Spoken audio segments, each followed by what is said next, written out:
Just turn up the volume of the geese if I'm talking kak. My name is Adi Badenhorst and I'm co-owner of Kalmoesfontein Farm and AA Badenhorst Family Wines. I'm in business with my wife. She and I and my cousin own the farm and the property and the business. We're making wine here in the Swartland. Here, the Paardeberg is the southernmost part of the Swartland, and we've been here since 2008. We moved here and we make wine. We farm grapes, make wine and try and sell that wine to unsuspecting customers.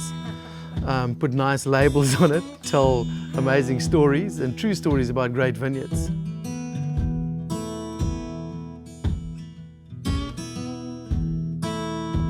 The wines we make are just proper wines. They all add very good value for money at various levels. There's no smoke and mirrors. There's no freaking makeup and eyeshadow on any of the wines. We make farmers' wines. Huh? I love that. Far from perfect. I mean, you know, if you want perfect wines, there are a lot better wines than ours. But these wines are wines that aren't make, they're just proper farmers' wines. Gooi by mekaar. You must just be lekker. Don't be a doers, be lekker. That's our mission statement.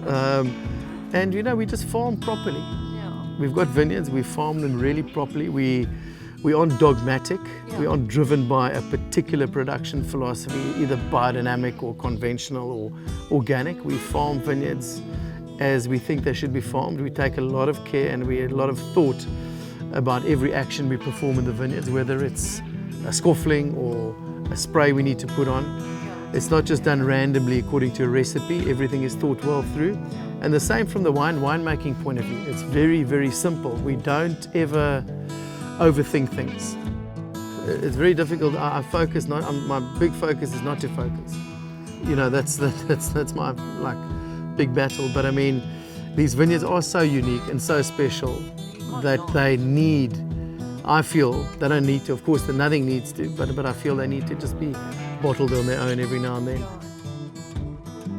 We started out just wanting to make one wine, you know, a white and a red. And now we still do the white and the red, and they are the best wines we make by a country mile. These are white blends and red blends from the Swartland and from this farm primarily. But in 2009 we had a little bit of Chenin Blanc left over, and that's what we bottled under the name Secretaries. Yeah. So Secretaries started there in 2009 with a Chenin Blanc. A year or two later, we bottled the red under Secretaries, and then a rosé.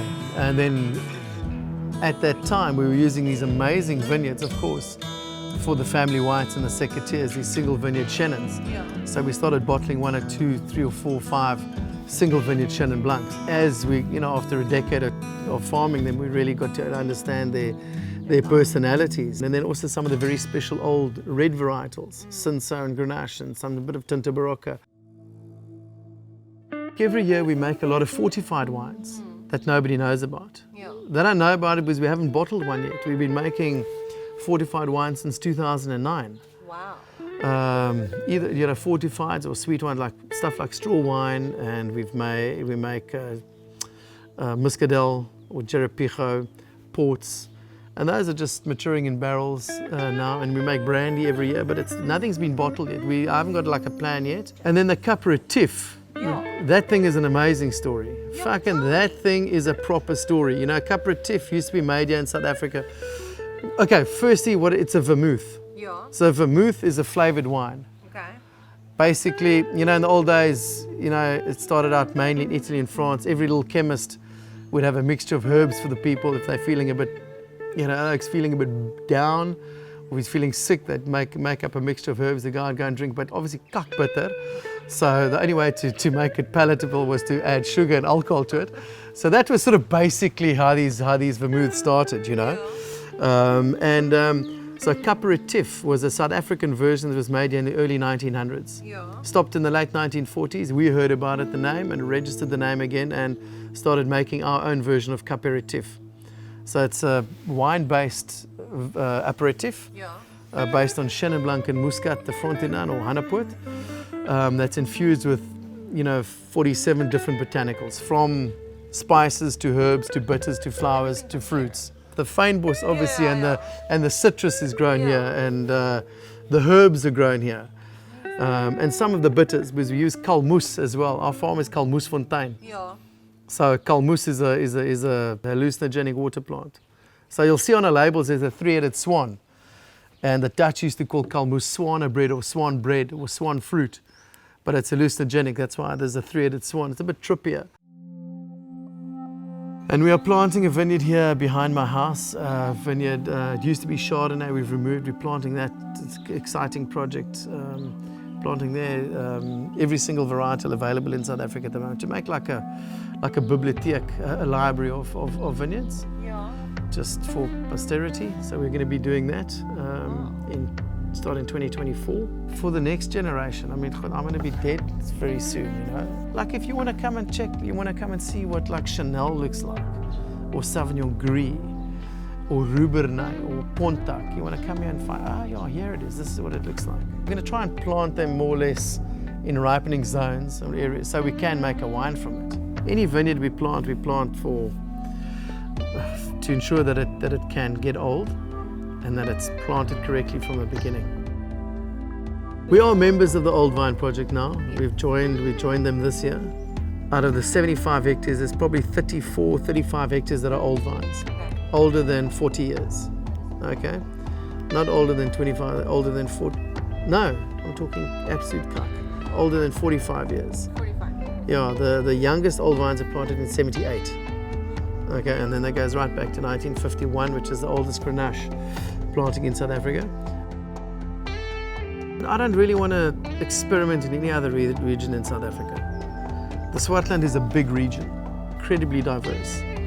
You know, from here where we are in the Paardeberg, these granite swells towards Riebeek, the shales, sandstones up Piketberg, and then up towards the limestone soils up there into Ascarsbos. I mean, it's incredibly diverse. So I don't need to, but you know, I like making wine from granite, and that's why we here on this farm. I mean, granite plus grapes equals the element of freshness, and that's what we get here. Our wines on these granite soils are, I think the grapes can sound so wanky to say, you know, like really express them. It's a fucking lot of bullshit, but you can make nice wine from granites. So, you know, we live here on the farm, we live amongst the vines, we feel the season. You know, you see the slopes have got texture, there's altitude, there's texture, there's different soils, and you know, if you've got that, you can end up with something interesting in the bottle. I mean, it's the humility of the place. The Swartland is like where we are, it's the humility of the place. The openness, the change of seasons, you see it clearly, especially with the wheat fields, you know, and the vineyards. You see that clear seasonal change, which is amazing. I really love that. And you feel really, and you know, where we stay, we've got fantastic views and vistas, this openness, this expanse. Very different to other winemaking areas that, you know, that I grew up in and worked in before. I like the community of winemakers here. You know, the Swartland Independent, that started with the Swartland Revolution. The Swartland Independent is an amazing bunch of guys making amazing wines. It's an inspiration to see what these guys are doing, how they're farming and how hard they work. It's amazing to taste with them on a regular basis. In the beginning, somebody just had to put a flag in the ground and say, this is where quality starts. You know, and this is what we're about. And, you know, initially I think a lot of people were quite skeptical of the Swartland Revolution. They thought, geez, there's a bunch of guys, a bunch of hippies, like alternative winemakers, people shouting, but they've got no land and they're not farming.